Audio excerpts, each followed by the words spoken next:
13 de mayo de 1647, 10:30 de la noche en Santiago de Chile. La ciudad más importante de la Capitanía General yace durmiendo, sin sospechar lo que acecha a su suerte. En un par de segundos, un rugido despierta a todos. Un terremoto de magnitud estimada 8.5 comienza a sacudir la tierra durante unos 15 infernales minutos. Era el terremoto magno. El cronista, el obispo Gaspar de Villarroel, escribe aterrado cómo las construcciones se desplomaron en estrépito. Toda la ciudad se vino abajo, los edificios de adobe y piedra se partieron como galletas y murió una quinta parte de la población. Ante tal calamidad, muchas personas asumieron que era un castigo divino por los pecados cometidos. Y para mayor ironía de la vida, para reforzar esta idea, un edificio se mantuvo en pie. El edificio más antiguo de la ciudad, agrietado y herido, pero en pie. Mientras casi todos los templos quedaron arruinados, la iglesia de San Francisco sobrevivió. Y esta no fue la única vez. En 1730, un megaterremoto. En 1751, otro. 1822, 1851, 1906, 1985, 2010. Más de 15 terremotos por encima de magnitud 7. El resultado, ahí sigue, en pie, con sus muros de piedra de hace 400 años. La pregunta se hace obvia. ¿Por qué? ¿Qué tiene este edificio que otros no? ¿Cómo es posible que una construcción tan antigua haya resistido y siga a día de hoy resistiendo terremotos constantes? En mi video anterior te conté cómo Chile aprendió a construir a prueba de sismos, desde la ruca mapuche hasta los rascacielos con hormigón armado. Pero en esa historia me faltó contarte sobre este eslabón perdido. Una prueba viviente de que incluso antes de la ciencia moderna, alguien en Chile ya había resuelto el acertijo. Y la respuesta, descubierta hace apenas unos años, yacía enterrada debajo de esta iglesia. Para entender por qué este edificio es un milagro, primero tenemos que viajar al origen mismo de Santiago. En 1541, el conquistador Pedro de Valdivia fundó la ciudad a los pies del río Mapocho, en un territorio que los incas y los pueblos locales conocían mucho antes que cualquier europeo.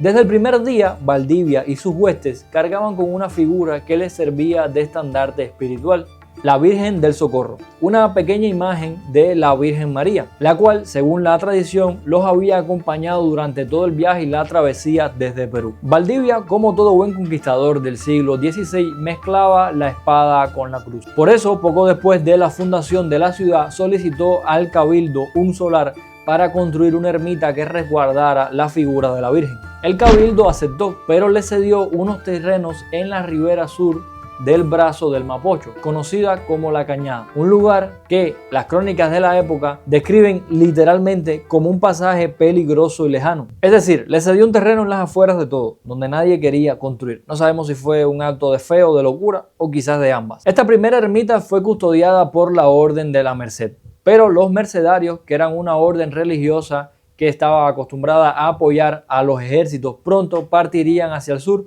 a las guerras de Arauco, abandonando este territorio. Entonces es cuando en 1544, apenas 3 años después, entra al lugar la orden franciscana. Los franciscanos venían con una mentalidad diferente.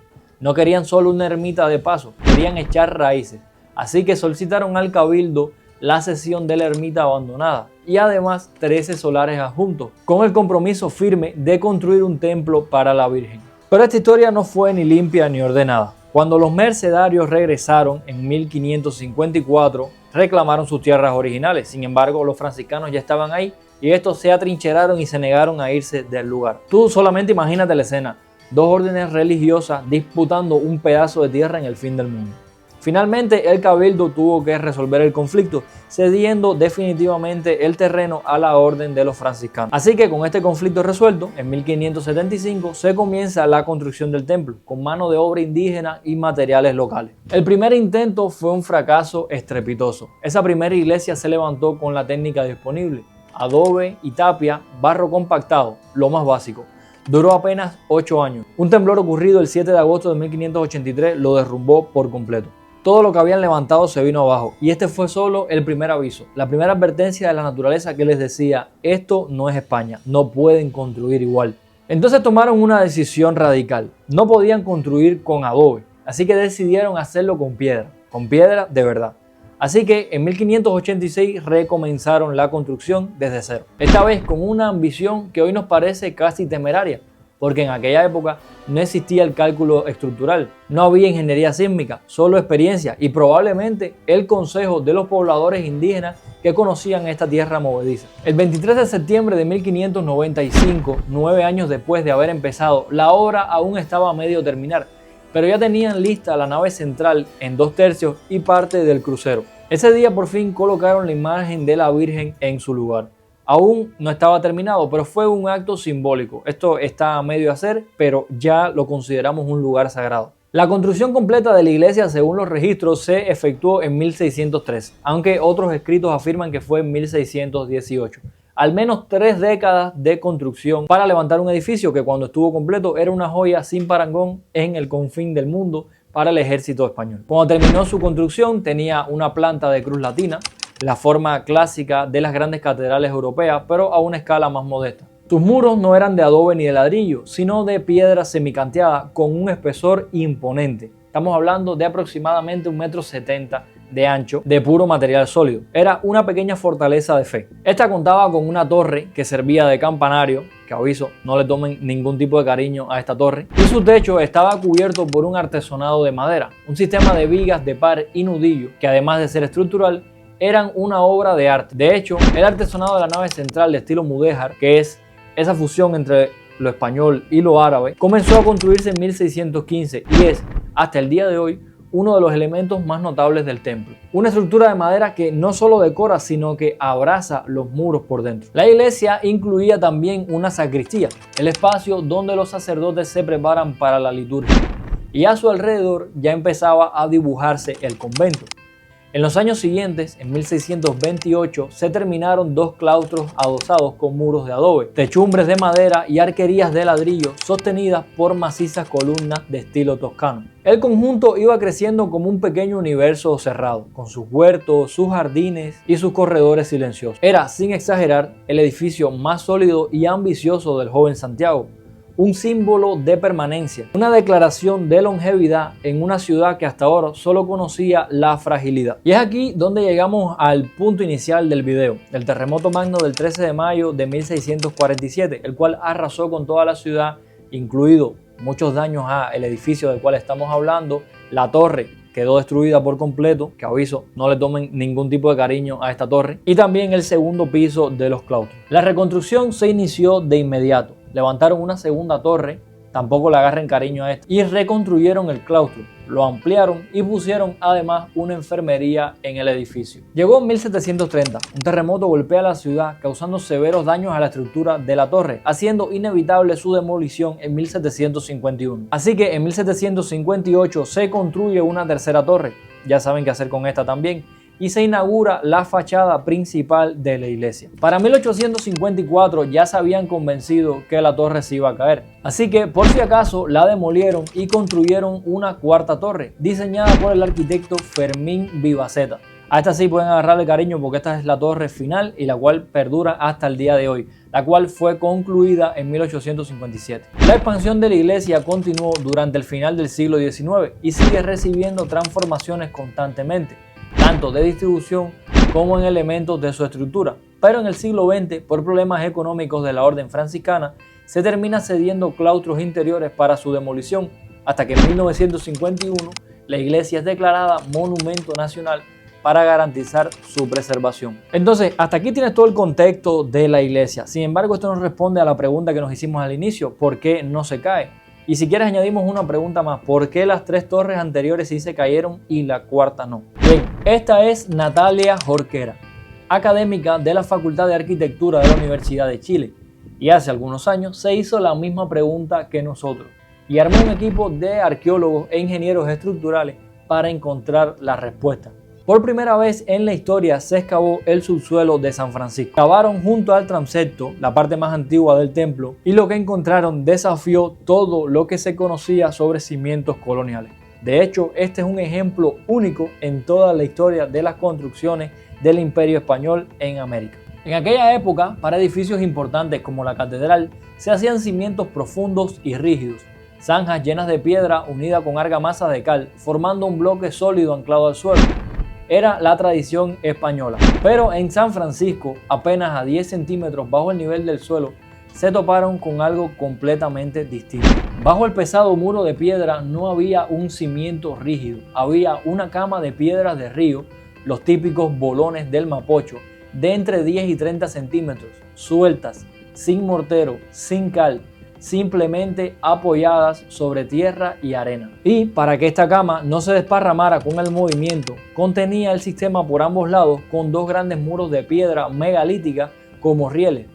El muro de la iglesia de 1.7 metros estaba literalmente flotando sobre una capa de bolones que pueden rodar y desplazarse. O sea, te das cuenta de lo que esto significa. Se habían encontrado con un aislador sísmico del siglo XVI.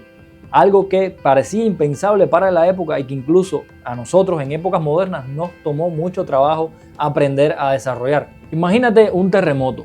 La onda sísmica viaja por el suelo en una construcción normal con cimientos rígidos. Esa energía se transmite directamente al edificio, el cual se sacude y se agrieta. Si el material es frágil como el adobe, incluso puede terminar colapsando. Pero en San Francisco, cuando la tierra se mueve, la capa de bolones actúa como una junta flexible. Estos bolones, al no estar pegados, al no estar compactados, ruedan, se desplazan y posteriormente vuelven a su sitio, haciendo que se disipe una gran cantidad de energía por fricción. Es como si el temblor literalmente pasara por debajo de la iglesia, haciendo que ésta se mueva muchísimo menos de lo que se movería un edificio con cimientos convencionales de la época. Los muros de contención laterales evitan que los bolones se escapen y que el sistema pierda su geometría. Literalmente el edificio baila sobre su base. Este es el mismo principio de los aisladores sísmicos de goma y plomo que tienen hoy en día los edificios modernos en Chile, solo que aplicado con materiales del siglo XVI. Y aquí lo curioso es que este principio es muy poco probable que haya venido de Europa, porque en palabras de la propia arquitecta, Europa prácticamente no tiembla. La excavación arqueológica de 2016 lo confirmó. Bajo el piso colonial encontraron cerámica inca, fragmentos prehispánicos, puntas de flechas. San Francisco, como la Catedral de Santiago y tantos otros templos en América, fue construido sobre un sitio de ocupación indígena, un lugar de probable valor simbólico. Los incas también eran buenos constructores antisismo, dominaban la piedra y no usaban ningún tipo de mortero. En Cusco o Machu Picchu podemos ver estructuras que seguían la misma lógica que los cimientos de la iglesia de San Francisco. Entonces es aquí cuando la arquitecta que lidera la investigación se plantea una teoría fascinante, que en la construcción influyó mucho la mano de obra local indígena. Quizás fueron ellos los que en parte guiaron a los que construyeron la iglesia, tomando en cuenta que acá existen fuertes terremotos. Es decir, esta solución no fue un invento forzado ni mucho menos improvisado. Fue una fusión entre la necesidad europea de un templo de piedra combinada con la sabiduría americana de un suelo que nunca deja de moverse. Pero la genialidad de San Francisco no termina en sus cimientos. La última torre realizada es toda una joya de la tecnología para rematar el conjunto. Como te conté, los terremotos dañaron la torre de la iglesia una y otra vez, hasta que en 1854 el arquitecto Fermín Vivaceta, un visionario, decidió construir una cuarta y definitiva torre para el conjunto. Esta no era una torre cualquiera, diseñó un esqueleto interno de pilares, vigas y diagonales de hierro forjado, empotrado dentro de la albañilería del edificio. Esto fue en 1857, mucho antes de que el hormigón armado llegara masivamente a Chile. Fue un adelanto brutal para su época. Vivaceta creó una de las primeras estructuras con refuerzo metálico antisísmico de América Latina. Los tirantes y cruces de hierro permiten que la torre oscile como un solo bloque dúctil sin que el ladrillo se desprenda. Los sismólogos chilenos la llaman cariñosamente el campanario que baila. Sin duda, una genialidad que ha perdurado hasta nuestros días. Así que, resumiendo, San Francisco es un edificio que en el siglo XVI ya tenía un sistema de aislación sísmica y que en el siglo XIX se le añadió un esqueleto de metal precursor del hormigón armado. Un auténtico laboratorio viviente de más de 400 años de aprendizaje antisísmico. La iglesia de San Francisco no es solo un templo, es un mensaje en una botella que ha navegado 4 siglos de terremotos para decirnos algo crucial, que la verdadera resistencia no está en ser más duro, sino en ser más inteligente. Que la mejor manera de enfrentar una fuerza incontrolable no es oponerse a ella, sino encontrar una manera de fluir al unísono. Esta iglesia conecta dos mundos, la sabiduría ancestral de las civilizaciones antiguas y el ingenio tecnológico moderno. son 400 años de historia constructiva comprimidos en un solo edificio. Lo más interesante es cómo toda esta sabiduría estuvo enterrada durante tantos años hasta que la curiosidad y la tecnología coincidieran en el punto en que nos permitieran revelar este secreto y entender cómo esta maravilla sigue en pie. San Francisco es un patrimonio de la humanidad, pero es sobre todo un recordatorio de que la historia de la arquitectura no está solo en los libros. A veces está bajo nuestros pies, esperando que nos hagamos la pregunta correcta, esperando a que seamos capaces de leer las piedras, de leer el tiempo sobre cada ladrillo. Y si te gustó este video, te recomiendo que veas el video anterior que hice sobre la arquitectura de Chile, explicando por qué son los mejores constructores del mundo. Desde la ruca mapuche hasta los rascacielos modernos, 500 años de construcción antisísmica. Y sin lugar a duda, este templo, la iglesia de San Francisco, es un eslabón perdido en todos esos años de construcción. Entonces dime, ¿conoces algún otro edificio con alguna historia impresionante como la de la iglesia de San Francisco? ¿Crees que los arquitectos, que los ingenieros deberían mirar más al pasado, a esa sabiduría ancestral, para entender cómo construir más prudentemente en eras modernas? Muchísimas gracias por haber llegado hasta aquí. Espero que les haya gustado mucho el video. Deja un like, un comentario, explícame tu punto de vista al respecto. Cualquier corrección, cualquier dato que puedas aportar es completamente bienvenido. Un abrazo y un agradecimiento muy grande a toda la comunidad de Chile, como siempre, por el apoyo al canal, y nos vemos en un próximo video para seguir hablando sobre arquitectura y sobre estos temas tan interesantes que me encanta poder compartir con ustedes. Nos vemos en un próximo video. Hasta la próxima.